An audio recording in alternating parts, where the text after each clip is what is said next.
The AI era is redefining what it takes to stay on top for every company. And today's guest has researched what today's tech leaders do to stay relevant in a period of rapid change.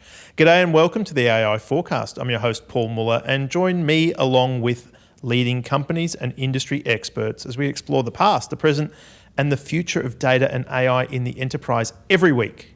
Proudly brought to you by the amazing folks at Cloudera. Well, drawing on Big Tech's playbook, today's guest discusses why continuous reinvention is the key to thriving in this new landscape and how leaders can navigate AI's impact on business, culture, and society with a bit more confidence. Welcome to the podcast, Alex Kantrowitz. Good to be here. It's great to have you here. We're going to get into the topic of your book and your research and talk a little bit about the impact of AI in business and how we stay ahead. But before we do, we like to limber up with something before each episode. We call the Fast Four. You ready to do it? Ready to roll. Oh, I like the confidence. First question, what would people who know you best? They can be family, they can be work colleagues, they can be both. What would they say is your superpower? I mean, I think openness, always up for an experience, an adventure, or a story. Yeah. I think I won't turn any of those three down. I like it. Man up for a challenge. That's right. Let's do it. All right, well, here we go. Next time then, what would you say is the most impactful technology of all time? That's a great question. So I'll tell you, I think I've seen 4 technological miracles in my life. I think the introduction of the iPhone was one of those. ChatGPT is number 2. Riding in a Waymo is number 3. And then I had an opportunity to sit down with Nolan Arbaugh, who was the first Neuralink patient, and watched him as someone who's paralyzed control a computer with his mind. So those to me are the top 4. Right now, I would say the most impactful is the iPhone or the smartphone. But I think we are at a point where at least 2 of those might be challenging it. That would be ChatGPT or generative artificial intelligence and self-driving cars, which I think is a technology that is advancing massively right now, but doesn't get enough due because it's not an amazing story to be like, well, Waymo expanded from 40 miles to 80 miles in Arizona. It's really tough to wrap your head around that. But if you think about that, that's an extra 40 square miles of surface area that we're going to have, I think, much safer robot drivers operate on the road than people. I like your confidence. You think robots will be safer than people. Let's see how we go. It's not just confidence. The data already shows that robots are driving safer than people, at least with the Waymo driver. And having been in these cars myself, have you spent time in a No, Waymo? I haven't, but I've watched my Roomba go around the house and do some really strange things. So I'm not sure. It's very, very different. I mean, if people who are watching this or listening to this, they'll know it, and I hope you get a chance to do it too. And I'm not saying this as a spokesperson. Obviously, I cover these companies, and when the time merits it, we cover them critically. But if you drive in a Waymo, you'll just see that these things are, and I'm not saying they're perfect. Yeah. The ride is smoother, the driver is safer. We have 40 or 50,000 people killed in car accidents every year in the United States. It's way too many. I think if we can turn that over to the technology, think how many more lives we'll be able to live to their full extent as opposed to cut short in tragedy because people are distracted, they're drunk, they're tired, and ultimately there's again, it's unbelievable tragedy every year. And technology can solve that. You've turned me into a potential non-skeptic. Maybe you've neutralized my skepticism. I'm excited. Talking about automation, what would you, on this show we talk about AI and business all the time, what it's going to do for business, but what would you like to see AI automate for you personally, purely selfishly? Yeah, I had this conversation with a journalist, Evan Ratliff. He has a great podcast where he had his voice cloned and sent it out, and then wrote his personal history, and then sent it out to speak with his friends, his family. He had it do therapy. He had it do interviews. And I was like, oh, these interviews aren't going to be good. But he actually told me, because we had him on my show, Big Technology Podcast, he told me that the robot was non-judgmental in the interviews, and the interviewees felt that.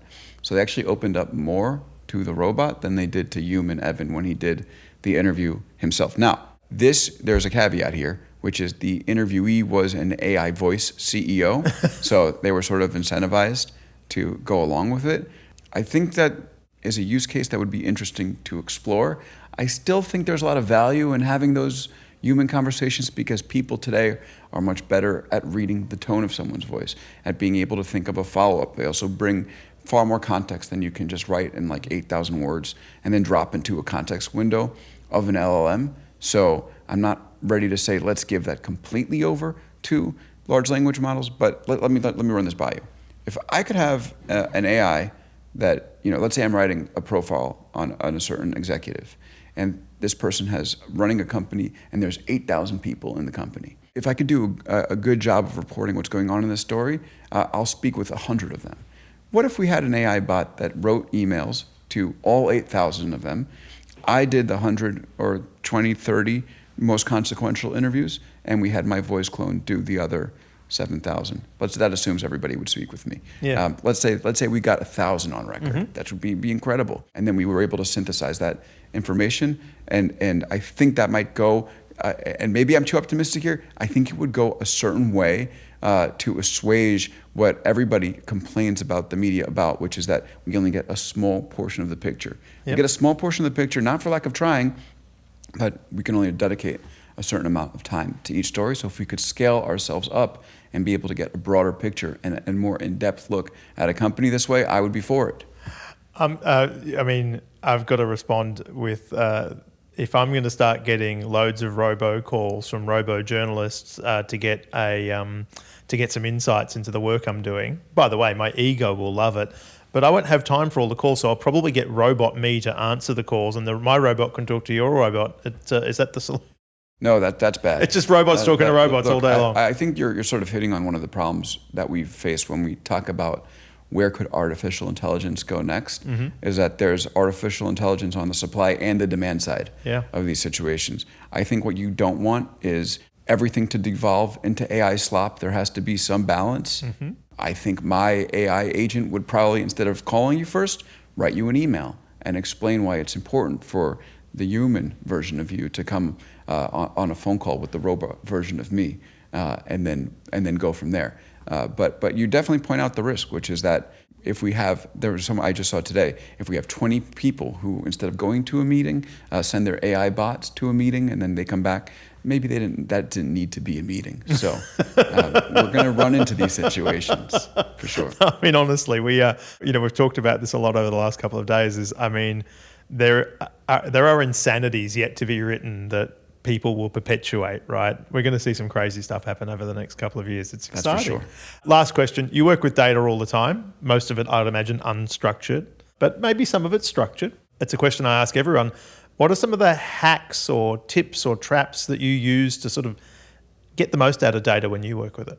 Well, I think you might consider an interview transcript to be unstructured data, maybe the finest form of unstructured data. So here's one thing that I do. Obviously, I will be taking notes as I'm doing an interview for a story that I'm writing, and then I'll write the story.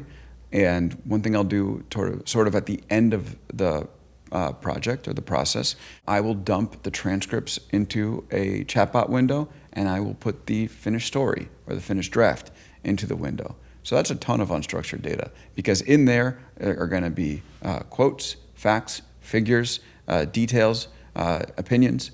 And I've done, as the human version of myself, I've made an attempt to synthesize them all and structure it into a narrative and drop it into a story. And then I have some fun.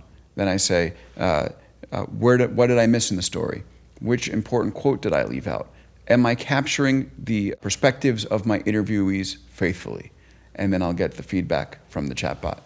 I wouldn't say it's perfect yet, but it does a good enough job that it's a worthwhile exercise to go through. So that's my answer. There you go. That's fabulous stuff. Let's get into, I want to talk about the book and maybe even less so about the book than the philosophies that the book talks about, because there's some interesting stuff in there. There's some great stuff in there, to be fair.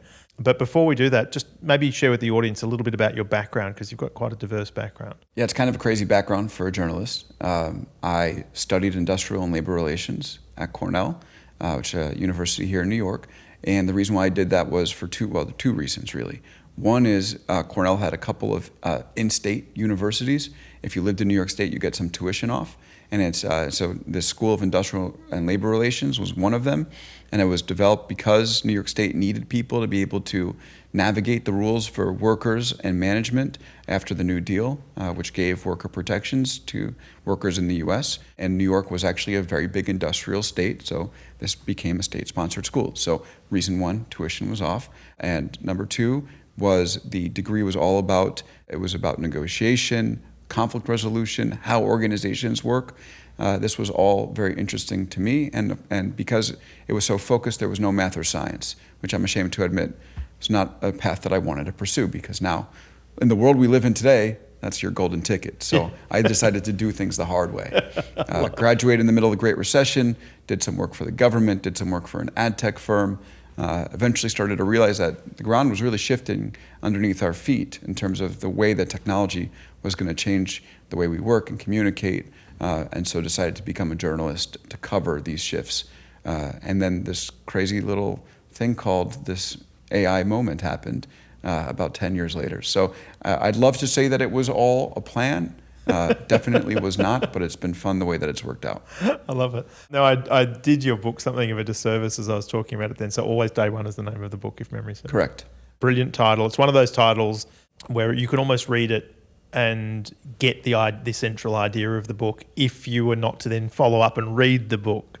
And I'm really glad I did, because as we were talking about before the show, you present this incredibly balanced view. It's not a Pollyanna-ish book that's sort of, do it these guys' way, and it's neither is it overly pessimistic. It presents a really interesting balanced view. But for audience members who haven't read it yet, maybe take us to the central idea behind the book and maybe even what inspired it. I love the way that you set that up, because this idea that you can learn everything you need to know from the title, to me, it was, I didn't fully get what was happening, because it's something that Jeff Bezos has said at Amazon. It's always day one, day two is death and decay and all the awful things that could happen to you. And so my original understanding of what that meant was there's a reputation that Amazon has as a company that encourages hard work. Maybe that's putting it lightly. It's a company that encourages people to work the holidays. People don't see their family. I spoke with a former Amazon employee who, when he got hired, took his wife and kids aside and said, "Daddy's going to war." Yeah, I remember that quote in the book. Yeah, you're not going to see me on holidays or weekends anymore. And there was a story in the New York Times about employees crying at their desks. And so for me, like what I thought Bezos was communicating with Always Day One was, if you let up on the gas pedal even a little bit, you're in a day two mentality. We don't want you there. We don't want you here. We want people who have this day one, everything for the company, dedicate, work as hard as you would as if you were a founder of a startup. And I think that's part of it. But the real message there that he was communicating to his employees was, we are a big company. We need to be thinking in this day one mentality, because most big companies spend their entire lifetime trying to maintain their flagship product. They get really good at doing one thing, and they say, we are going to work hard to maintain that business. Don't worry about the new businesses. They will take time to materialize. We'll be good at our flagship business. We'll make a ton of profit from it. That's what we want. That's what the shareholders want. And rally to the flag and work hard to do that. But the cool thing about a startup in its first day is it doesn't have to worry about a flagship business. It builds exactly what the market needs, because that's the only way to survive. And it doesn't have to, support some legacy business. And that's why startups are able to unseat incumbents, is because while the incumbents are working on maintaining the flagship, the startup is working on building what the market needs. And next thing you know, they've overtaken the incumbent. What Bezos is telling his employees is, we're a big company. Don't worry about the flagship business. Don't worry that we're like the biggest online bookstore. It's not what we're about. Don't worry that we're the biggest online first-party marketplace. It's not what we're about. Or, okay, so you then work on creating what the market needs at that point, and you use technology to put those flagship businesses effectively on autopilot, and then you serve the market. And so it's no wonder that Amazon has evolved from this first-party, really bookseller, first-party marketplace, third-party marketplace where they bring in other sellers to compete with their vendors. Of course, cloud computing company, they're a hardware manufacturer with the Kindle, and now voice computing with Alexa. They've done it all. And that's, I think, the key to Bezos' success at Amazon, and then many of the other successes we're seeing within big tech today. So for me, the book, always day one, was to write about that culture that exists within these companies, and then, of course, how they've supported that culture with technology and processes to make it feasible. Because there are so many companies where there's a mantra at the top, or there's a value that a company says, and our company leader will sort of say at the company offsite, and everyone's like, yeah, that's what we're going to do. But then your day-to-day is just doing stuff that's not that. Yeah. And Amazon and the other tech companies have been able to live this day one culture, and that's sort of what I want to tease out in the book. Well, and you went through and interviewed the rest of the FANGs, as it were. Well, probably not FANGs, Netflix. more like FAMGs. Yeah, because you did Microsoft, not Netflix. Correct. Yeah, just I feel really good about that choice too. You do feel good, did you say? Oh yeah, I mean, Netflix and Uber were considerations at the time. There you go. But the Microsoft chapter, I think, made much more sense, and that was, before they made their big investment in OpenAI. It's probably fair to say that it was just as we were starting to see a lot of the fruits of, such as restructuring, as it were, the reimagining of Microsoft at the time. So in covering the other three, let's just call it that, you present certainly about Facebook as almost a completely different perspective, this sort of notion of feedback versus the maybe the more deliberate notion of how Amazon structures innovation. As I said, I'm working through, got through the Google chapter, which is very different again. It was Google is almost weirdly haphazard or communal, maybe a better way of putting it. Dare I say, use the word kibbutz, like everyone's kind of working together off these shared pools of information to yield new products and insights, is my reading of it from your book. Just starting on Apple, is there a thread that binds them all together, in your opinion? Last century, the average company on the S&P 500 would last 67 years. Now it's 15 years. So basically, in the 1900s, you got one good idea, and you had a lifetime on the S&P 500 if you made it there. Mm-hmm. Now you need 2.5, 3.5, something of that nature. And so I think the through line here is that each one of these companies, they have a channel through which ideas can make it to leadership. Mm-hmm. I don't think any of the big tech companies, maybe outside of Apple, believe that one person or a handful of people come up with all the best ideas in the world.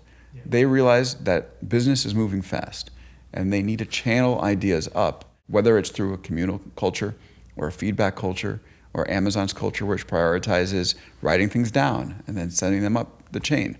They've all built these systems to channel ideas up. And now they also have this ability to build the things that make sense or to act as in that startup mentality, because they've used, in many cases, AI to tamp down the work that's required to maintain existing products. And it's funny because the pitch for the book initially was, hey, I'm a reporter in Silicon Valley. I'm going into companies like Facebook and Google every day, and they're using AI in some very interesting ways. And if we pay attention to the way that they use AI in their companies, we're going to see what's going to happen in our companies probably 5 years down the road. Yeah. And right now, 5 years down the road, that's what's happening. It must be tempting to think, let's go back and see what they're doing now. Oh, yeah. I mean, so I think there's a sequel to be done to this book for sure. Mm-hmm. I'd love to do it. We'll see when the opportunity opens up to do it. But I think that the story, if you'll allow me, the story has moved from the big tech companies to the rest of the economy, because this amazing transformative stuff I was seeing within companies like Amazon and Facebook in 2017, 2018 is starting to permeate and get in the hands of people everywhere. And it's funny because I actually led off the book with this kind of ridiculous moment I got to experience in Miami, Florida, where I was at a party thrown by a robotic process automation company, UiPath. Yeah. CeeLo Green was there, and just, I forgot exactly what he was saying, but it was just this crazy moment. And you see all these people throwing their hands up and celebrating as they were making their way out to automate work in the global economy. And CeeLo Green's like, yeah, you want to make your money? Say yeah, Yep. Everyone's like, yeah. But I don't know if that's the exact quote, but that was the feel. That'll do. And so, yeah, I think what we're really seeing is that story move away from the big tech companies and to the rest of us. And that's sort of where things get interesting. Yeah, well, let's talk about that, because we're really talking about the future of work, and you use your pyramid model that talks about the idea from going from, let's call it exertion, for want of a better term, through to knowledge, through to thinking or ideation. What do you think the future of work looks like? So in the book, I basically say what I've seen inside these companies is that most companies, we're in the knowledge economy, but we don't really spend a lot of time doing knowledge stuff. Filling out expenses isn't knowledge stuff. Moving data from one spreadsheet to another isn't knowledge stuff. I mean, maybe it takes a form of knowledge, but really it's robotic. And so what I saw within these companies is that they use technology, AI in particular, to minimize that amount of execution work to make room for what I call idea work, right? So Amazon, for instance, it used to have vendor managers in its retail organization talking with brands and like stocking their products in the fulfillment centers. That would involve a prediction of inventory, a negotiation, stocking, marketing. And they turned all that stuff over to AI, and the people that were working on those activities actually got to go and build new things within Amazon. So that is what makes room for invention. So I think it's very interesting that people are like, AI is going to wipe out our jobs right away and the work is over. And that is assuming that most companies are satisfied with the output that they have today. That most CEOs say, we're done. Our company is perfect as it is. We don't want to do anything else. We don't want to build anything else on the roadmap. So let's just put it on autopilot with AI and fire everybody and be the most profitable company we can be in our category because we assume everybody else is going to stay stable. Yeah, for 2 quarters. That's just not how it works. Yeah. Right? Yeah. Because everybody has ambition. Yep. I mean, if you're running a company, it's probably true. Not Yeah. everybody. Maybe Yeah. there's some non-ambitious CEO who's like, I just want to get these profits out, buy my boat, and get the hell out of here. I'm sure you exist out there if that happens. But most CEOs are there because they have a vision. Yeah. And so if you have a CEO with a vision, they're not going to go out and just fire everybody because AI can do 60% of their job. They're going to like take the work that they were doing and automate the stuff that's rote and robotic and put them towards the stuff that's more inventive. So I want to challenge you with an idea here, and this is just me spitballing something as you're talking. If we think about the education system, for undergraduates and so forth, is we are often teaching them the basics of working in a hierarchical environment, right? And that we give them the raw elements of an education. It's usually based in, whether it's your STEMs or your arts and humanities. We give them the basic building blocks on the assumption that they'll be working for someone else at some point in time. And then, over a period of time, you'll eventually maybe have that person's job. But particularly as it comes to then the chain of command associated with things like ideation and innovation, is it usually follows that same hierarchical path. And we don't spend a lot of time, I think, teaching young people or even people in the workforce how to innovate, how to ideate. But to your point, if these new tools are obviating work at the lower levels of a pyramid and forcing us to be thinking as ideators, have we really prepared people for that new future? No. I mean, you're preaching to the choir here for sure. Okay, say more about that. Well, first of all, just to go back to it, the work systems that exist inside these tech giants are they don't encourage workers to just do the repetitive, do your job jobs. I'm sure some of those exist, but they empower employees and they value their ideas. And I think we don't have enough of that in the rest of the economy. And I think our education system was broken even before AI. And so now it's even more broken. I mean, you're right. We have industrial era type education system that teaches people to be obedient and to memorize and spit back. And computers can do that now.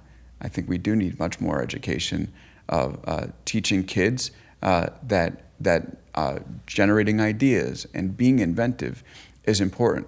I think the one saving grace is that the kids realize that themselves and they're rebelling against the system. Of course, they're going to class. But if you think about the number of kids that are going out and building their own things now, I have a cousin I think he's 13, and he's doing his own YouTube channel. And people have made fun of kids saying, you look at the great aspiration of children today, it's to be a YouTuber.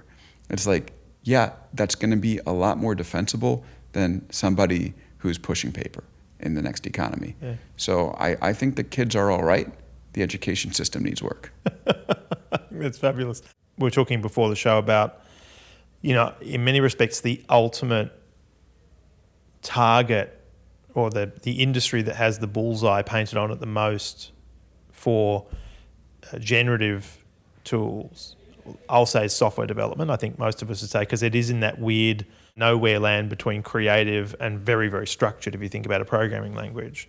But the other is the creative industry seems to be, well, I'm from the outsider. I would look at it. My daughter studied journalism, and she sure as heck doesn't work in journalism because that's a tough career, right, at the moment. What is the future of journalism in your opinion? So I think that the internet has sort of always been this kind of blob of information in the middle, and then differentiated stuff. Like unfortunately, a lot of what's been sort of held up as the stuff that needs to be preserved online is aggregation, commodity news. A lot of online journalism, so to speak, is just a bunch of reporters repeating the same thing and not doing much original work. Or bots now doing that. Bots are doing that. Yeah. So I think that you're going to end up seeing, because what the chatbot does really well is it sort of aggregates all that information and it spits it back to you exactly in the way that you want to do. So I think that is going to continue to erode a large part of the publishing business. Mm-hmm. I still think there's value in unique information, finding unique information, presenting it to an audience. I think the one thing, and this is the bet I'm making, the one thing that might be different today from years past in journalism is that personality, matters so much more. And I'm not saying you have to be a great personality.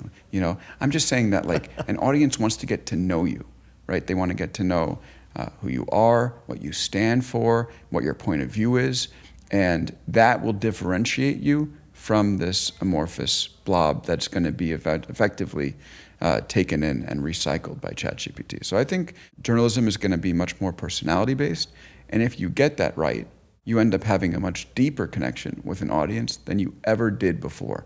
Like, I'll tell you, I remember this conversation that I had with my mother when I told her, listen, I want to leave sales and go into journalism. And she's like, you're crazy. And I was like, no, things are different now. It used to be that when you read an article, you would read it in the newspaper, you would see a byline, and when you were done, you would probably fold that newspaper and put it in the recycling bin. And that would be the extent of your engagement with the person that wrote it. Now you can click the name. And that changes everything about the way that information is consumed and distributed. And I have a bet that will make this a great profession in my lifetime, just very different than the one as it exists today. And I think that's proving to be true. That's an incredibly hopeful perspective on it. I hadn't really stopped to think about the sense of not only agency, but really elevating the brand equity that an individual's thoughts can have in the marketplace. It's a completely different world when you think about it that way. What you do lose in that process, though, is the value that some of the aggregators used to bring, I suppose, in what I like to think of as that sort of editorializing, or I suppose the curation process. I miss at the moment, I have to say. I get obviously all my information fed to me almost nearly exactly the way I want it, and just the information I want. And that sort of notion of kismet, of fate, that, something weird, like, I still remember an article in Rolling Stone that, I only read because I happened to pick up the magazine and was flipping through it. That sort of notion of happening upon things and expanding your worldview. Do we lose that when we start to narrowcast too much? I don't think so. I think people just enjoy they enjoy great stories, and they circulate them and they share them and they connect through them. So I think the channels will be different, but I do believe that people are still going to be able to tell great stories, and you will still stumble upon them, maybe in a different way than you did before. But it could be someone forwards you an email. Let's say it's a newsletter, and you get an email forwarded to you. You could be watching it on TikTok. Mm-hmm. We're seeing the late night hosts now, their business is being talked about. And I started to think to myself, like, is the next generation of entertainers going to want to have a show like that on primetime TV? Or are they going to build an audience on TikTok and distribute that way? So I think they'll probably take the digital route. And there's going to be disruption. I think you're right about that. But I think things shake out in a way that sort of continues to reward what people love, which is the Rolling Stone story or the great bit of creative or information or entertainment that we've always had and has always been repackaged. Because remember, back in the day, the theater performer was asking themselves, well, is someone going to still come to local theater if they can watch a play on a TV? Yeah. The technology does change things. I mean, we know that it's changed society in some good and bad ways. It will keep changing. And I think it's good to be having these conversations because we have to be mindful about the impact so we don't have the negative externalities that can always come along with this stuff. A really thought-provoking conversation. As I said, I'm still making my way through the book. Thank you for reading it. I honestly can't praise it enough. It's as I say, so refreshing to read that kind of work that is not presenting a very simple black or white, just do it this way and you'll be fine kind of analysis. It really is very thoughtful, and I'm looking forward to finishing it and looking forward to version 2 or whatever it is you happen to do next. I'm really excited by it. Thank you so much for taking the time to join us today. Really cannot thank you enough. My pleasure. Thanks for having me on the show. Brilliant. And thank you all for listening in. If you have any questions or comments, do drop your thoughts into the comment section or hit us up on LinkedIn using the handle @Cloudera. We'd love to hear from you. As always, we've got a tremendous array of guests lined up by the show's producers. So make sure to like, share and subscribe so you don't miss a drop. Thank you again to Cloudera for sponsoring this episode. And thank you for tuning in. We'll see you next week.